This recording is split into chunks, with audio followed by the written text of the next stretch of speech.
Assalamualaikum warahmatullahi wabarakatuh. Perkenalkan, nama saya Apri Fitriansyah SPD.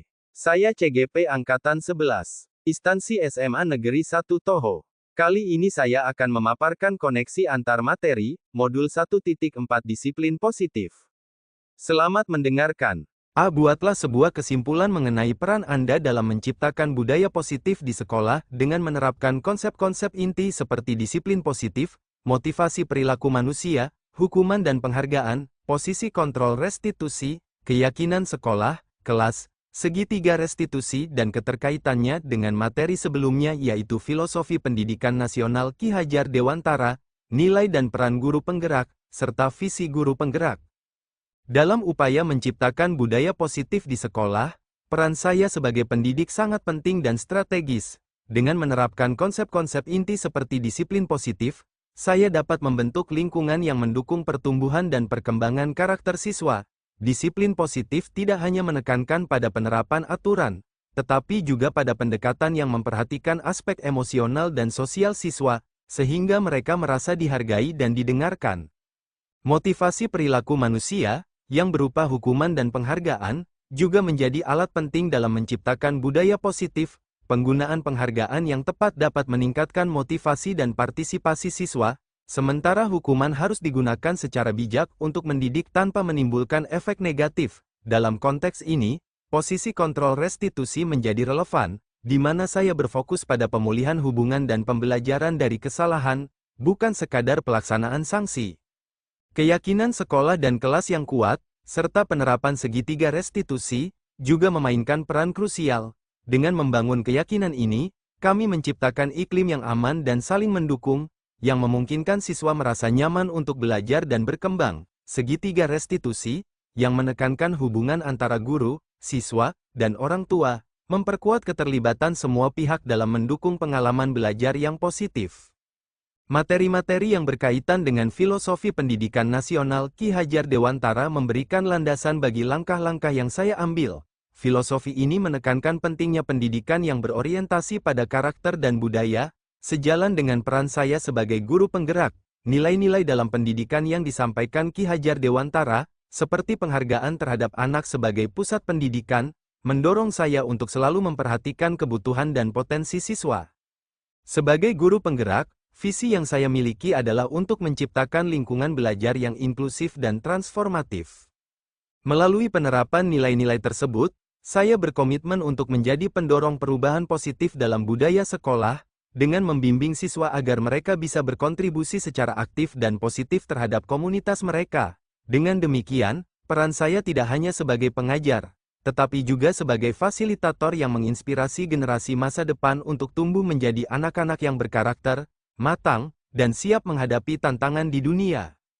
B. Buatlah sebuah refleksi dari pemahaman Anda atas keseluruhan materi modul budaya positif ini dengan menjawab pertanyaan-pertanyaan berikut ini. 1.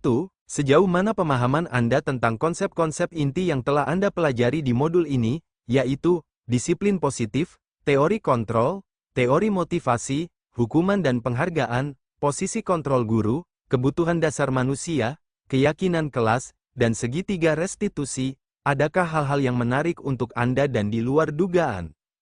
Pemahaman saya tentang konsep-konsep inti yang dipelajari dalam modul ini cukup mendalam dan mengungkapkan banyak wawasan baru yang dapat diterapkan dalam konteks pendidikan.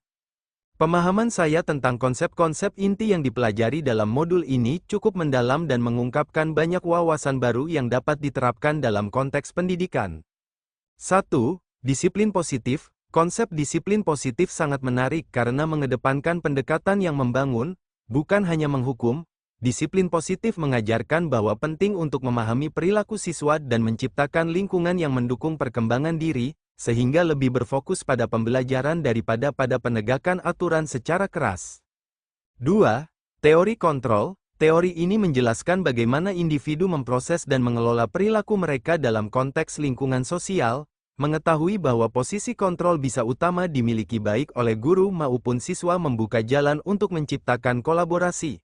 Dengan cara ini, siswa merasa memiliki peran dalam proses pembelajaran. 3. Teori motivasi. Memahami motivasi sebagai penggerak perilaku siswa adalah aspek yang sangat fundamental. Konsep ini menekankan bahwa motivasi bersifat intrinsik dan ekstrinsik dan bagaimana keduanya berinteraksi dalam membentuk perilaku sehingga penting untuk merancang pendekatan yang dapat memicu motivasi tersebut. 4.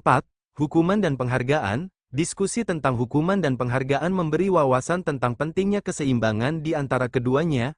Saya menyadari bahwa penghargaan yang diberikan dengan tepat dapat memperkuat perilaku positif, sementara penggunaan hukuman yang tidak bijak dapat berdampak negatif pada minat dan rasa percaya diri siswa. 5. Posisi kontrol guru. Memahami posisi kontrol guru dalam classroom management membantu saya menyadari pola interaksi yang dibangun antara guru dan siswa, menjadi guru yang berkolaboratif dan suportif, dibandingkan dengan yang otoriter, menghasilkan lingkungan yang lebih positif untuk pembelajaran. 6. Kebutuhan dasar manusia. Memahami kebutuhan dasar manusia dari perspektif psikologi membantu saya mengenali berbagai motivasi di balik perilaku siswa. Hal ini menguatkan pemahaman bahwa ketika kebutuhan dasar siswa terpenuhi, mereka lebih siap dan mampu untuk belajar dengan baik. 7. Keyakinan kelas. Keyakinan yang dibangun dalam kelas berpengaruh besar terhadap atmosfer belajar. Keyakinan yang positif mendorong siswa merasa aman dan terlibat, sedangkan keyakinan yang negatif bisa menghalangi perkembangan mereka. 8. Segitiga restitusi. Konsep ini sangat menarik karena menekankan pentingnya mengembalikan hubungan yang rusak dan belajar dari pengalaman. Ini menciptakan ruang untuk perbaikan dan pemulihan, bukan sekadar menghukum kesalahan, yang dapat sangat mendukung perkembangan emosional siswa. Dari semua konsep ini, hal yang paling menarik dan di luar dugaan bagi saya adalah bagaimana pengaplikasian konsep-konsep ini dapat saling melengkapi dan menciptakan ekosistem pendidikan yang lebih inklusif. Melihat bahwa semuanya bersinggungan dalam menciptakan budaya positif menunjukkan bahwa upaya untuk membangun hubungan yang baik antara guru dan siswa berdampak besar pada proses belajar mengajar. Pendekatan yang lebih holistik ini memberi saya semangat baru untuk melanjutkan pengembangan praktik pendidikan yang lebih efektif dan penuh empati. 2. Perubahan apa yang terjadi pada cara berpikir Anda dalam menciptakan budaya positif di kelas maupun sekolah Anda setelah mempelajari modul ini? Setelah mempelajari modul ini, ada beberapa perubahan signifikan dalam cara berpikir saya mengenai penciptaan budaya positif di kelas dan sekolah. 1. Pendekatan berbasis empati. Saya mulai menyadari pentingnya menempatkan diri pada posisi siswa untuk memahami perspektif mereka. Dengan pendekatan empatik, saya dapat lebih baik dalam mengenali kebutuhan dan tantangan yang mereka hadapi, sehingga dapat menciptakan lingkungan belajar yang mendukung dan inklusif. 2. Fokus pada konstruksi positif. Sebelumnya, saya mungkin lebih cenderung menekankan pada penalti saat menghadapi perilaku negatif. Namun, setelah mempelajari disiplin positif, saya kini lebih fokus pada penguatan perilaku baik dan menciptakan sistem penghargaan yang dapat memotivasi siswa untuk berperilaku positif. 3. Membangun komunikasi terbuka. Saya memahami bahwa komunikasi yang terbuka dan jujur antara guru dan siswa adalah kunci dalam menciptakan budaya positif. Saya sekarang lebih berusaha untuk menciptakan ruang bagi siswa untuk berbagi pendapat, perasaan, dan pengalaman mereka, sehingga mereka merasa didengar dan dihargai. 4. Kolaborasi dalam pengambilan keputusan. Saya kini menyadari pentingnya melibatkan siswa dalam proses pengambilan keputusan terkait aturan dan ekspektasi di kelas. Dengan memberi mereka suara, mereka akan merasa bertanggung jawab dan memiliki komitmen terhadap aturan yang dibuat bersama. 5. Menempatkan kesejahteraan emosional sebagai prioritas. Saya mulai memahami bahwa kesejahteraan emosional siswa sangat berpengaruh pada kemampuan mereka untuk belajar. Oleh karena itu, saya berusaha untuk menciptakan lingkungan yang tidak hanya fokus pada akademis, tetapi juga memperhatikan kesehatan mental dan emosional siswa. 6. Memahami dinamika kontrol. Dengan memahami posisi kontrol dalam konteks pembelajaran, saya menjadi lebih sadar bahwa menciptakan keseimbangan antara kontrol guru dan otonomi siswa dapat meningkatkan rasa kepemilikan siswa terhadap proses belajar mereka. 7. Memanfaatkan restitusi dalam konflik. Saya kini lebih terbuka untuk menggunakan pendekatan restitusi saat terjadi konflik atau kesalahan dalam kelas. Saya menyadari bahwa mendiskusikan dan memperbaiki hubungan yang rusak, daripada hanya menghukum, dapat membantu siswa belajar dari pengalaman mereka dan memperkuat hubungan sosial di kelas. 8. Promosi pertumbuhan dan pembelajaran, saya mulai melihat kesalahan dan tantangan sebagai peluang untuk belajar dan berkembang. Dengan cara ini, saya mendorong budaya di mana siswa merasa aman untuk mencoba, gagal, dan memperbaiki diri tanpa takut akan penilaian. Secara keseluruhan, perubahan cara berpikir ini berfokus pada menciptakan lingkungan yang mendukung, kolaboratif, dan penuh kasih sayang, yang saya percaya akan memperkuat keterlibatan siswa serta hasil belajar mereka. Budaya positif ini tidak hanya akan bermanfaat bagi siswa, namun juga akan menciptakan suasana yang lebih baik untuk seluruh komunitas sekolah. 3. Pengalaman seperti apakah yang pernah Anda alami terkait penerapan konsep-konsep inti dalam modul budaya positif baik di lingkup kelas maupun sekolah Anda? Pengalaman saya terkait penerapan konsep-konsep inti dalam modul budaya positif, baik di lingkup kelas maupun sekolah, dapat dibagi menjadi beberapa contoh yang menggambarkan implementasi berbagai prinsip dalam konteks nyata. 1. Penguatan perilaku positif di kelas. Di kelas, saya pernah menerapkan sistem pujian harian, di mana setiap siswa diberi kesempatan untuk mengungkapkan apresiasi kepada teman sekelas yang telah menunjukkan perilaku baik atau membantu mereka. Hal ini tidak hanya menumbuhkan rasa saling menghargai di antara siswa, tetapi juga meningkatkan atmosfer positif di kelas. Saya melihat peningkatan dalam interaksi sosial dan semangat belajar siswa. 2. Diskusi terbuka tentang peraturan. Pada awal tahun ajaran, saya mengundang siswa untuk berdiskusi mengenai peraturan kelas. Saya memfasilitasi sesi di mana mereka bisa mengajukan pendapat dan memberi masukan tentang apa yang mereka anggap penting dalam menciptakan lingkungan belajar yang baik. Dengan melibatkan siswa dalam proses ini, mereka merasa lebih memiliki aturan tersebut dan lebih bertanggung jawab dalam menjaganya. 3. Pendekatan restitusi dalam mengatasi konflik. Suatu ketika, dua siswa terlibat dalam sengketa yang membuat keduanya merasa tidak nyaman. Saya menerapkan pendekatan restitusi dengan mengajak mereka berbicara secara terbuka tentang apa yang terjadi dan bagaimana perasaan mereka. Kami bersama-sama menciptakan solusi dan kesepakatan untuk memperbaiki hubungan mereka. Proses ini tidak hanya menyelesaikan konflik, tetapi juga mengajarkan siswa keterampilan komunikasi dan empati. 4. Menyediakan dukungan emosional. Saya menyadari pentingnya kesehatan mental siswa ketika salah satu siswa menunjukkan tanda-tanda stres yang tinggi. Saya mengambil waktu untuk berbicara secara pribadi dengannya, mendengarkan keluhannya, dan menawarkan dukungan. Kami kemudian bekerja sama untuk merencanakan cara-cara yang bisa membantu mengurangi bebannya. Pengalaman ini menunjukkan bagaimana perhatian terhadap kesejahteraan emosional dapat meningkatkan keterlibatan dan kinerja akademis siswa. 5. Kolaborasi antar guru. Di tingkat sekolah, kami mengadakan pertemuan reguler untuk membahas strategi implementasi budaya positif. Dalam salah satu pertemuan, saya mengusulkan program mentor di mana guru senior dapat membimbing guru baru mengenai penerapan prinsip-prinsip budaya positif di kelas. Hal ini menciptakan jejaring support yang menguatkan budaya positif di seluruh sekolah. 6. Kegiatan kooperatif. Kami menyelenggarakan kegiatan ekstrakurikuler yang melibatkan siswa dalam proyek pengabdian masyarakat. Melalui kerja tim dalam merencanakan dan melaksanakan kegiatan tersebut, siswa belajar nilai-nilai kolaborasi, kepemimpinan, dan tanggung jawab sosial. Saya melihat siswa yang biasanya pemalu menjadi lebih percaya diri dan terlibat aktif dalam percakapan. 7. Refleksi bersama. Di akhir setiap semester, saya mengundang siswa untuk melakukan sesi refleksi di mana mereka dapat berbagi tentang pengalaman mereka selama setengah tahun dan memberikan saran untuk perbaikan ke depan. Hal ini memberi mereka suara dan keterlibatan dalam proses pembelajaran, meningkatkan rasa memiliki terhadap kelas, dan merespons masukan yang diberikan. Pengalaman-pengalaman ini menunjukkan bahwa penerapan konsep-konsep inti dalam modul budaya positif dapat diwujudkan dalam banyak cara, baik di dalam kelas maupun dalam skala sekolah yang lebih luas. Hasilnya tidak hanya memperbaiki atmosfer belajar, tetapi juga mendorong perkembangan sosial dan emosional siswa. 4. Bagaimanakah perasaan Anda ketika mengalami hal-hal tersebut? 1. Penguatan perilaku positif di kelas. Seorang guru mungkin merasa bangga dan puas ketika melihat siswa saling mendukung dan menghargai satu sama lain. Atmosfer positif yang tercipta dapat membuat guru merasa berhasil dalam menciptakan lingkungan belajar yang baik. 2. Diskusi terbuka tentang peraturan. Melibatkan siswa dalam menetapkan peraturan dapat memberi rasa bangga kepada guru karena siswa merasa didengarkan dan dihargai. Ini dapat meningkatkan rasa tanggung jawab dan kepemilikan di kalangan siswa, yang bisa membuat guru merasa optimis tentang dinamika kelas. 3.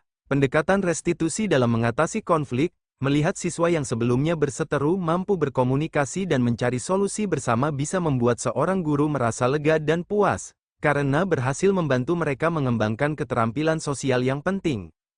4.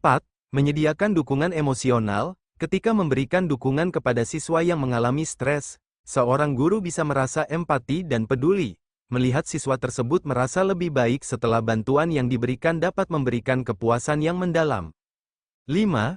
Kolaborasi antar guru. Berkolaborasi dengan guru lain untuk meningkatkan budaya positif dapat memberikan rasa keterhubungan dan dukungan. Guru dapat merasa lebih kuat dan memiliki hubungan yang lebih baik dengan rekan-rekannya. 6. Kegiatan kooperatif. Melihat siswa yang kurang percaya diri menjadi aktif selama kegiatan ekstrakurikuler dapat membuat guru merasa bangga dan bahagia, karena mereka menjadi bagian dari proses pembelajaran dan pertumbuhan siswa. 7. Refleksi bersama. Dalam sesi refleksi, seorang guru dapat merasa terinspirasi dan bersemangat mendengar perspektif siswa. Mengetahui bahwa siswa merasa nyaman untuk berbagi pendapatnya bisa memberikan motivasi tambahan untuk terus meningkatkan pembelajaran.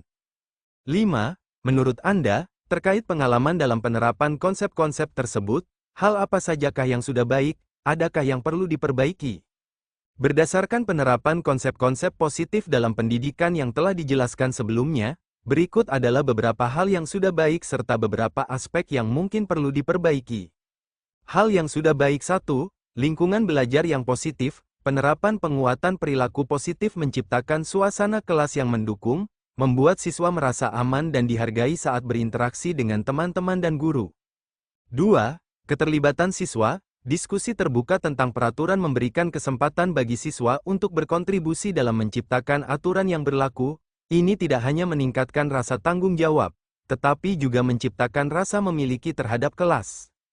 3. Pengembangan keterampilan sosial. Pendekatan restitusi dalam mengatasi konflik mendorong siswa untuk belajar dari kesalahan mereka dan mengembangkan empati terhadap satu sama lain. Ini adalah keterampilan sosial yang penting untuk kehidupan mereka di luar sekolah. 4. Dukungan emosional. Melalui dukungan emosional, siswa merasa didampingi, yang dapat meningkatkan kesejahteraan psikologis mereka. Kebangkitan kepercayaan diri siswa yang merasa diperhatikan adalah aspek sangat positif. 5. Kolaborasi antar guru. Kerjasama antara guru untuk menciptakan budaya positif menunjukkan bahwa pendekatan ini dapat berhasil dan memperkuat komitmen di antara staf pengajar untuk mendukung siswa. 6. Kegiatan ekstrakurikuler. Kegiatan kooperatif memungkinkan siswa mengembangkan keterampilan kepemimpinan dan kerjasama serta memberikan pengalaman positif yang berkontribusi pada pertemanan dan interaksi sosial mereka. 7. Refleksi bersama. Sesi refleksi memberi siswa kesempatan untuk mengevaluasi pengalaman mereka dan memberikan masukan yang dapat meningkatkan proses pembelajaran. Ini meningkatkan transparansi dan keterlibatan. Aspek yang perlu diperbaiki. 1. Penerapan yang konsisten. Terkadang, penerapan konsep-konsep ini mungkin tidak konsisten di seluruh kelas atau sekolah. Penting untuk memastikan bahwa semua guru memahami dan menerapkan prinsip yang sama agar siswa merasakan pengalaman yang seragam. 2. Pelatihan untuk guru. Meskipun kolaborasi antar guru adalah hal yang baik, mungkin diperlukan pelatihan lebih lanjut untuk memastikan semua guru memiliki keterampilan dan strategi yang diperlukan untuk menerapkan konsep positif ini secara efektif. 3. Keterlibatan orang tua. Meskipun fokus pada siswa di dalam kelas penting, melibatkan orang tua dalam proses ini bisa menjadi area yang perlu ditingkatkan. Keterlibatan orang tua dapat membantu mendukung budaya positif baik di rumah maupun di sekolah. 4. Menangani berbagai masalah emosional. Meskipun dukungan emosional ditemukan berfungsi dengan baik, guru mungkin perlu pelatihan tambahan untuk menangani berbagai masalah emosional yang mungkin dihadapi siswa, termasuk kasus yang lebih kompleks. 5. Evaluasi dan penyesuaian rencana. Penting untuk secara berkala mengevaluasi efektivitas kegiatan dan pendekatan yang diterapkan. Pengumpulan umpan balik dari siswa dan guru dapat memberikan wawasan tentang apa yang berhasil dan aspek mana yang perlu diperbaiki. 6. Inklusi siswa dengan kebutuhan khusus. Perlu memastikan bahwa semua siswa, termasuk mereka yang memiliki kebutuhan khusus, mendapatkan penerapan konsep positif yang sama. mungkin diperlukan pendekatan yang lebih khusus untuk siswa dengan kebutuhan yang berbeda. Dengan memperhatikan hal-hal yang baik dan aspek yang perlu diperbaiki ini, sekolah dapat terus meningkatkan pengalaman belajar yang positif bagi semua siswa. 6. Sebelum mempelajari modul ini, ketika berinteraksi dengan murid, berdasarkan 5 posisi kontrol, posisi manakah yang paling sering Anda pakai, dan bagaimana perasaan Anda saat itu? Setelah mempelajari modul ini, posisi apa yang Anda pakai, dan bagaimana perasaan Anda sekarang? Apa perbedaannya? Sebelum mempelajari modul ini, saya berinteraksi dengan murid. Pada posisi kontrol yang paling sering digunakan adalah posisi pengawas atau posisi atasan. Dalam posisi ini, saya mungkin merasa lebih mendominasi dan fokus pada pengendalian situasi, namun juga bisa merasakan tekanan untuk memastikan bahwa semua berjalan sesuai rencana. Terkadang, perasaan seperti kecemasan atau kelelahan bisa muncul karena rasa tanggung jawab yang besar. Setelah mempelajari modul ini, saya mungkin lebih cenderung menggunakan posisi kolaborator atau posisi teman. Dalam posisi ini, saya lebih merasa nyaman dan terbuka untuk bekerja sama dengan murid, mendengarkan ide-ide mereka, dan menciptakan suasana belajar yang lebih inklusif. Perasaan yang saya alami saat ini lebih positif, nyaman, dan bersemangat karena terlibat secara aktif dalam proses pembelajaran. Perbedaannya terletak pada bagaimana saya melihat interaksi tersebut. Sebelumnya lebih berfokus pada kontrol dan hasil, sementara setelah mempelajari modul, saya lebih menghargai proses dan hubungan dengan murid, yang pada gilirannya berdampak baik pada suasana belajar. 7. Sebelum mempelajari modul ini, pernahkah Anda menerapkan segitiga restitusi ketika menghadapi permasalahan murid Anda? Jika iya, tahap mana yang Anda praktekkan dan bagaimana Anda mempraktekkannya? Sebelum mempelajari modul ini, saya mungkin tidak sepenuhnya menyadari konsep segitiga restitusi dalam menghadapi permasalahan murid. Namun, jika diterapkan, mungkin saya lebih sering berfokus pada tahap pemulihan. Dalam konteks ini, saya mencoba untuk memperbaiki situasi atau hubungan yang terganggu tanpa mengedepankan aspek pencegahan atau penyelesaian yang lebih mendalam. Praktiknya mungkin terlihat seperti ini, ketika seorang murid mengalami kesulitan dalam belajar atau berperilaku tidak sesuai di kelas, saya berusaha untuk berbicara dengan mereka secara langsung untuk memahami masalah yang mereka hadapi. Saya mencoba untuk memberikan dukungan dan pengertian, tanpa mempertimbangkan banyak pada akar masalah atau cara pencegahan di masa mendatang. Saya lebih fokus pada meredakan situasi dan memulihkan hubungan jika ada ketegangan. Namun, saya menyadari bahwa pendekatan ini mungkin tidak selalu cukup efektif. Dengan memahami segitiga restitusi, saya kini dapat memikirkan tindakan yang lebih terstruktur, termasuk tahap pencegahan dan penyelesaian. Dengan pendekatan yang lebih komprehensif, saya berharap dapat melakukan tindakan yang lebih sustainable dan membantu murid tidak hanya dalam pemulihan, tetapi juga dalam mencegah masalah serupa muncul di masa depan. 8. Selain konsep-konsep yang disampaikan dalam modul ini, adakah hal-hal lain yang menurut Anda penting untuk dipelajari dalam proses menciptakan budaya positif baik di lingkungan kelas maupun sekolah? Tentu, selain konsep-konsep yang telah disampaikan dalam modul, ada beberapa hal penting yang juga perlu dipelajari untuk menciptakan budaya positif di lingkungan kelas maupun sekolah. 1. Komunikasi yang efektif. Keterampilan komunikasi yang baik sangat penting dalam membangun hubungan positif antara guru, murid, dan orang tua. Pelatihan dalam mendengarkan aktif dan memberikan umpan balik yang konstruktif dapat membantu menciptakan suasana saling menghargai. 2. Empati dan kesadaran emosional. Mengembangkan kemampuan untuk memahami dan merasakan apa yang dialami orang lain dapat meningkatkan solidaritas di dalam kelas. Pelatihan tentang kecerdasan emosional bisa menjadi alat yang sangat berharga dalam hal ini. 3. Penghargaan terhadap keragaman. Memahami dan menghargai perbedaan latar belakang, budaya, dan kemampuan setiap individu akan menciptakan lingkungan yang inklusif dan mendukung. Ini termasuk pengenalan praktik anti-rasisme dan pemahaman budaya. 4. Pendidikan karakter. Menanamkan nilai-nilai seperti tanggung jawab, kejujuran, dan kerjasama dalam kegiatan sehari-hari dapat memperkuat budaya positif. Ini dapat dilakukan melalui program pengembangan karakter atau kegiatan ekstrakurikuler. 5. Keterlibatan keluarga. Membangun kemitraan yang kuat dengan orang tua dan keluarga murid dapat memperkuat budaya positif. Melibatkan mereka dalam kegiatan sekolah dan komunikasi rutin dapat meningkatkan rasa komunitas dan dukungan. 6. Lingkungan fisik yang nyaman dan menyenangkan, ruang kelas yang nyaman dan ramah, serta kondisi sekolah yang baik, dapat berdampak besar pada suasana hati dan motivasi belajar murid. Menciptakan ruang yang menyenangkan dan mendukung kreativitas dapat meningkatkan pengalaman belajar. 7. Kegiatan kolaboratif dan team building. Mengadakan kegiatan yang mendorong kolaborasi antara murid, seperti proyek kelompok atau kegiatan ekstrakurikuler, akan meningkatkan rasa persatuan dan kerjasama di antara mereka. 8. Refleksi dan umpan balik. Memberikan kesempatan untuk refleksi, baik untuk guru maupun murid, tentang pengalaman dan dinamika kelas dapat membantu mengidentifikasi area yang perlu diperbaiki dan merayakan kemajuan. Dengan mempelajari dan mengimplementasikan elemen-elemen ini, kita dapat lebih efektif dalam menciptakan budaya positif yang mendukung pertumbuhan dan perkembangan semua individu di dalam lingkungan sekolah.